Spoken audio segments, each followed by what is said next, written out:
श्री राम जी का विवाह और राज्याभिषेक दोनों ही शुभ मुहूर्त देखकर शास्त्रों के अनुसार विधि पूर्वक संपन्न किए गए थे।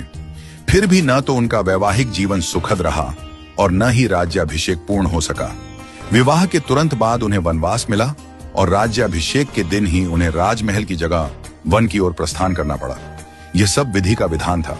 जब इस दुखद परिस्थिति का कारण पूछा गया तो महर्षि वशिष्ठ जी ने कहा, सुनहु भरत, भावी प्रबल बिलखी कहेउ मुनिनाथ, हानि लाभ जीवन मरण यश अपयश विधि हाथ। हे भरत, भावी बहुत बलवान होता है, हानि लाभ जीवन मरण यश अपयश सभी विधाता के हाथ में है। मनुष्य चाहकर भी भाग्य को नहीं बदल सकता। श्री राम जो धर्म के मूर्तिमान स्वरूप हैं, जिनके जीवन का प्रत्येक क्षण मर्यादा और सत्य की मिसाल है, वे भी अपने भाग्य को नहीं टाल सके। उन्हें वनवास मिला, पत्नी सीता को खोना पड़ा और अंत में उन्होंने स्वयं सरयू में जल समाधि लेकर अपनी लीला का समापन किया। श्री कृष्ण, जिन्हें योगेश्वर कहा गया, जिन्होंने गीता में कर्म, ज्ञान और भक्ति का मार्ग बताया, वे भी अपने कुल के विनाश को नहीं रोक सके।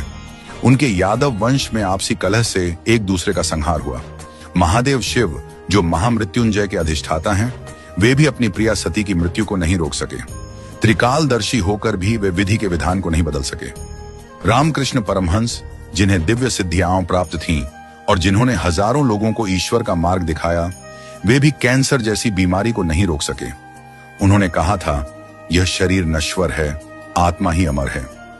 रावण, जिसके पास अपार बल और ज्ञान था, जो शिव का भक्त था, वह भी अपने अहंकार के कारण नाश को नहीं टाल सका।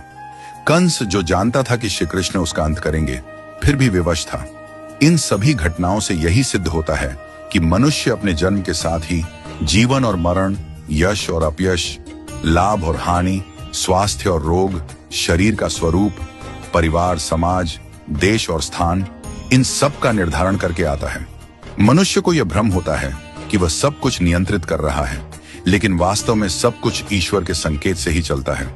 इसीलिए साधक को चाहिए कि वह मन, वचन और कर्म से सहज, सरल और सदाचारी बना रहे, सदैव प्रभु का स्मरण करता रहे और अपने कर्तव्यों को श्रद्धा और निष्ठा से निभाए।